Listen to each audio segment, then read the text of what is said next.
এ ভাই আমার দিকে খেয়াল করেন। আপনি কাজীপুর বাস স্ট্যান্ডে যাবেন, দেখবেন গাড়ির হেল্পাররা বলতেছে ঢাকা ঢাকা ঢাকা। বুঝে থাকলে বলেন তো কাজীপুর বাস স্ট্যান্ড কি ঢাকা? সবাই বলেন ঢাকা। কিন্তু প্যাসেঞ্জার ভালো করেই জানে যে কাজীপুর বাস স্ট্যান্ড থেকে ঢাকাগামী একটা বাসের মধ্যে ওঠার সঙ্গে সঙ্গে আমাকে সময় মতো আসল ঢাকার মধ্যে পৌঁছায় দেওয়া হবে। কথা বলেন ঠিক কিনা? কাজীপুর বাস স্ট্যান্ড যেরকম ঢাকা নয়, নকল ঢাকা। নকল ঢাকার থেকে বাসে উঠলে যেরকম আসল ঢাকায় যাওয়া যায়, দুনিয়ার মধ্যে এটা হলো একটা নকল জান্নাত।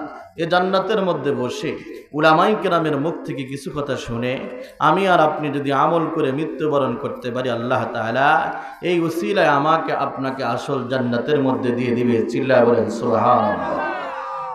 আমি আপনাদের কাছে জানতে চাই, মাহফিলে আসলে লাভ হয় না ক্ষতি হয়? যারা বলেন লাভ হয় না ক্ষতি হয়? আমার দেশের এক শ্রেণীর মানুষ ছিল যারা বলতো গ্রামে গ্রামে এত মাহফিল দেওয়ার কিসের দরকার? কথা বলেন ঠিক কিনা? একটা মাহফিল করতে আমাদের টিউনো বরাবর ঘুরতে হতো, থানায় ঘুরতে হতো, একেবারে জুতা ক্ষয় হয়ে যেত। কথা বলেন ঠিক কি ঠিক না? মুসলমান এমন একটি সময় ছিল মানুষ বলতো যে গ্রামে গ্রামে এত মাহফিলের কিসের দরকার? এই মুসলমান, আমি তো বলি আজকের যে নসিহতের ধারা অব্যাহত আছে, এই নসিহত বিশ্বনবী মুহাম্মদুর রাসূলুল্লাহ সাল্লাল্লাহু আলাইহি ওয়াসাল্লামের সময় ছিল। আল্লাহু আকবার বলেন।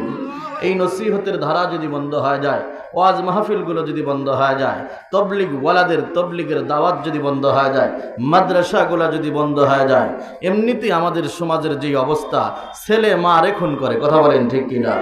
মা ছেলে রেখুন করে। কথা বলেন ঠিক না ঠিক?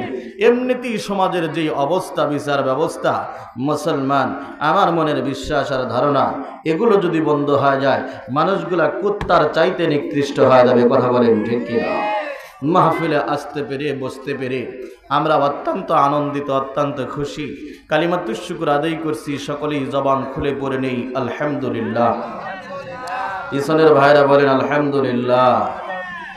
লক্ষ কোটি দরুদ সালাম বর্ষিত হোক মানবতার মুক্তির দিশারি সাইয়্যিদুল কাওনাইন রাহমাতাল লিল আলামিনের উপরে।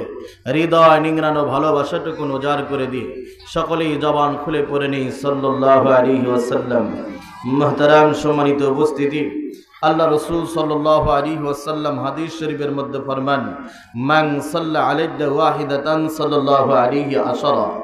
যে ব্যক্তি আমার উপরে একবার দরুদ শরীফ পাঠ করবে, আল্লাহ পাক রব্বুল আলামিন তার উপরে 10 বার রহমত পাঠান। চিল্লায়া বলেন সুবহানাল্লাহ। আপনারা জেনে অত্যন্ত আনন্দিত হবেন, অত্যন্ত খুশি হবেন। আমরা এমন একজন নবীর উম্মত, যেই নবী জান্নাতের মধ্যে না যাওয়া পর্যন্ত জান্নাতের দরজাকে খোলা হবে না। আল্লাহু আকবার বলেন। আমাদের নবীর যেরকম দাম, আমাদের ওরকম দাম। বলে কেমন দাম? বলে আমরা যে পর্যন্ত জান্নাতের মধ্যে প্রবেশ না করব, ওই পর্যন্ত কোনো নবীর উম্মত জান্নাতের মধ্যে যেতে পারবে না। সুবহানাল্লাহ। وما أرسلناك إلا رحمة للعالمين। বলা যাবে কি আল্লাহু আকবার? এ মুসলমান ইমানদার আল্লাহর গোলাম, ভালো করে লক্ষ্য করেন, নবী মুহাম্মদুর রাসূলুল্লাহ সাল্লাল্লাহু আলাইহি ওয়াসাল্লাম আমাদের জন্য রহমত স্বরূপ আল্লাহ পাক রব্বুল আলামিন এই দুনিয়ার মধ্যে প্রেরণ করে দিয়েছিল। আমাদের জন্য বরকত স্বরূপ রহমতে আলম নবীর দুনিয়ার জমিনের মধ্যে প্রেরণ করে দিয়েছিল। মুসলমান ইমানদার আল্লাহর গোলাম, ভালো করে লক্ষ্য করে শুনুন, আজ মদিনার মাটির মধ্যে হাবিব আমার ইয়া উম্মতি বলে কান্নাকাটি করে জোরে কোন সুবহানাল্লাহ। মুসলিম বন্ধুরা গভীর মনোযোগ, কোনো দিকে নজর নাই। এ মুসলমান ইমানদার আল্লাহর গোলাম, আমরা বর্তমান আমেরিকার যিনি প্রেসিডেন্ট ডোনাল্ড ট্রাম্প, তারা আগের president Joe Biden, Barack Hussein Obama, Bill Clinton, Bush, আমাদের দেশের মধ্যে একজন স্বৈরাচার প্রধানমন্ত্রী ছিল যার নাম ছিল শেখ হাসিনা। কথা বলেন ঠিক কিনা? মুসলিম বন্ধুরে, আজকের মাহফিলের যিনি সভাপতি সাহেব জনাব মোহাম্মদ আব্দুল বারী শেখ, যেই সমস্ত মনীষীদের নাম আপনাদের সামনে উচ্চারণ করলাম, দুনিয়ার প্রেসিডেন্টের জন্ম বৃত্তান্ত যদি আমাদের জানা দরকার না হয় বা আমরা যদি না জেনে থাকি, আজকের মাহফিলের যিনি সভাপতি সাহেব ওনার জন্ম বৃত্তান্ত আমাদের সকলের জানা, কথা বলেন ঠিক কিনা? এ কথার দ্বারা আমি আপনাদেরকে এটাই বুঝাইতে চাই, দুনিয়ার কোনো মানুষের, দুনিয়ার কোনো সভাপতি সাহেবের জন্ম বৃত্তান্ত যদি আমাদের জানা থাকে, জানা প্রয়োজন হয়, যিনি হলেন আখিরি জামানার পয়গম্বর মুহাম্মদুর রাসূলুল্লাহ সাল্লাল্লাহু আলাইহি ওয়াসাল্লাম, যার শাফায়াত ছাড়া একজন মানুষ জান্নাতের মধ্যে প্রবেশ করতে পারবে না, উম্মতে মুহাম্মাদি হিসেবে আমি আপনাদের কাছে জানতে চাই, ওই নবীর জন্ম বৃত্তান্ত আমাদের জানা দরকার আছে না নাই?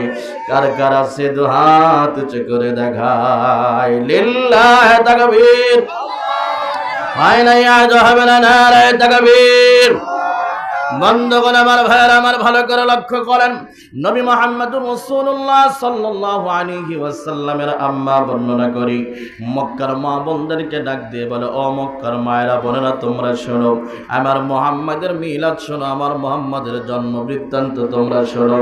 আমার মুহাম্মদ যেই দিন আমার উদরে আসছে, যেই দিন আমার গর্ভে আসছে, যেই দিন আমার পেটে আসছে, আমি ওই দিনই টের পেয়েছি।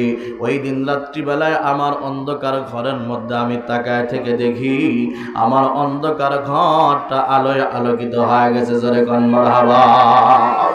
আমার ভাইয়েরা, আমার গভীর মনোযোগ, মুহাম্মদুর রাসূলুল্লাহ সাল্লাল্লাহু আলাইহি ওয়াসাল্লামের আম্মা বর্ণনা করি, কে যেন ওই দিন রাত্রিবেলায় স্বপ্নের মধ্যে আমাকে ডাক দিয়ে বলে, আমেনা, খবরদার, সাবধান, তোমার পেটের মধ্যে এমন একটা বাচ্চা যাকে উসিলা করে আল্লাহ পাক রব্বুল আলামিন এই দুনিয়াকে সৃষ্টি করেছে। আমেনা, খবরদার, এই বাচ্চার খবর পৃথিবীর অন্য কোনো মানুষকে বইল না।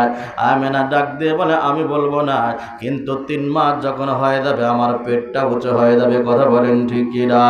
এই ঘরের মা, ওই ঘরের বোনেরা জানতে পারবে আমার পেটের মধ্যে বাচ্চা, আমি তখন কি জবাব দিব?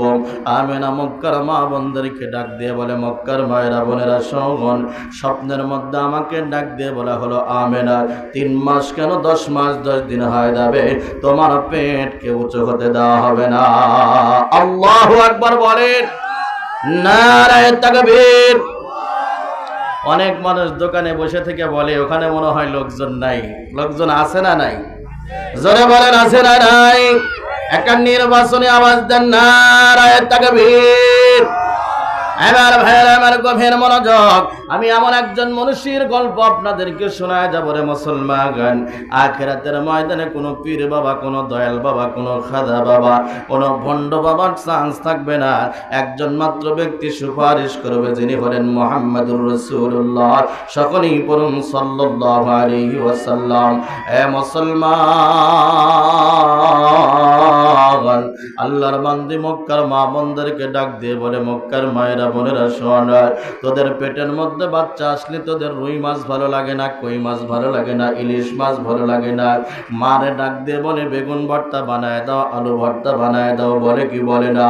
একজন গর্ভবতী মায়ের সামনে যখন বেগুন ভর্তা, আলু ভর্তা নিয়ে খাবার নিয়ে যাওয়া হয়, খাবার সম্মুখ পানে গেলে বমি করে দেয়। কথা ঠিক বললাম না ভুল বললাম? আল্লাহর বান্দি বলেন, আমার বাচ্চা পেটের মধ্যে আমার কোনোদিন কোনো খাদ্যে অরুচি হয় নাই, কোনো খাদ্যে কোনোদিন গন্ধ বের হয় নাই। গাজীপুরের মুসলমান, ভালো করে লক্ষ্য করেন বাবা, আল্লাহর বান্দি দুনিয়ার মা বোনদেরকে ডাক দিয়ে বলে, মক্কার মায়েরা বোনেরা শোন, তোদের বাচ্চাগুলো দুনিয়ার মধ্যে ভূমিষ্ঠ হলে তোদের বাচ্চার নাম রাখা হয়, কিন্তু আমার বাচ্চা পেটের মধ্যে আসার সঙ্গে সঙ্গে আমাকে জানায় দেওয়া হয়েছিল, আমেনা, তোমার বাচ্চা পেটের মধ্যে থাকতেই আল্লাহ রব্বুল আলামিন আকাশের মধ্যে তার নাম রাখছে আহমদ। জোরে কোন মারহাবা। আর জমিনের মধ্যে তার নাম হবে মুহাম্মদ। জোরে কোন সুবহানাল্লাহ। বিরক্ত হচ্ছেন ভাইরা? আমার গভীর মনোযোগ, নবী মুহাম্মদুর রাসূলুল্লাহ সাল্লাল্লাহু আলাইহি ওয়াসাল্লামের আম্মা বলেন, দেখতে দেখতে দেখতে দেখতে 10 মাস 10 দিন যখন হয়ে গেল, 10 মাস 10 দিন দিবাগত রাত্রিবেলা আমি আমার ঘরের মধ্যে বসে আছি রে মুসলমান। আল্লাহর বান্দি বলেন, আমার ডান পাশে আমার বাসুর আবু লাহাবের বান্দি সুয়াইবা বসা, আমার বাম পাশে আমার বান্দি দাসী উম্মে আয়মান বসা। দাসী উম্মে আয়মান আমাকে ডাক দিয়ে বলে, আমেনা, 10 মাস 10 দিন হয়ে গেল, তোমার কি ডেলিভারির যন্ত্রণা ওঠে না, তোমার কি ব্যথা ওঠে না? আল্লাহর বান্দি ডাক দিয়ে বলে না না না, আমার কোনো ডেলিভারির যন্ত্রণা না, আমার কোনো ব্যথা নাই। আল্লাহর বান্দি বলেন তাদের সঙ্গে কথোপকথন করতে করতে রাত্রি যখন গভীর হয়ে গেল, চোখের মধ্যে নিদ্রা চলে আসলো, চোখের মধ্যে ঘুম চলে আসলো।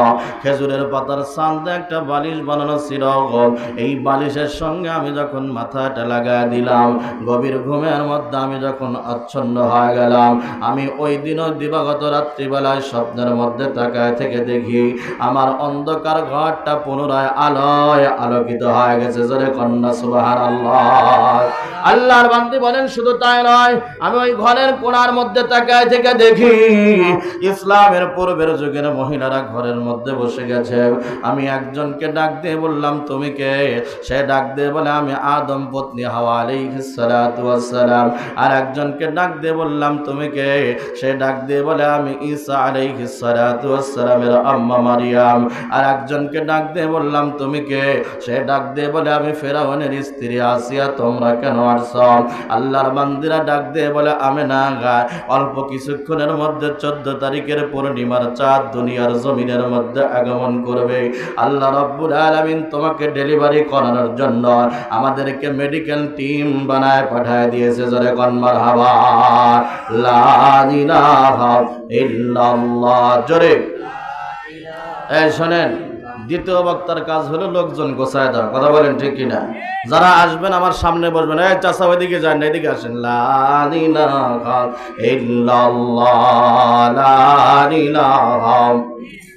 ভাই একটু আগে আসেন তো, একটু আগে আসেন। লা ইলাহা ইল্লাল্লাহ, ইল্লাল্লাহ, ইল্লাল্লাহ, ইল্লাল্লাহ, লা ইলাহা ইল্লাল্লাহ। ভাইজান রিক্সা চলে না, চালক সারাগান, নৌকা চলে না, মাঝি সারাগান। রিক্সা চলে না, চালক সারাগান, নৌকা চলে না, মাঝি সারাগান। দুনিয়া চলে না, আল্লাহ সারাগার, মুমিন চলে না, জিকির সারা। ইলাহা ইল্লাল্লাহ। আপনাদের সাথে কি আমার কোনো বাজা গোজা আছে নাকি? জবানের আওয়াজ শুনে মনে হচ্ছে আপনারা খাওয়া দাওয়া করে আসেন নাই।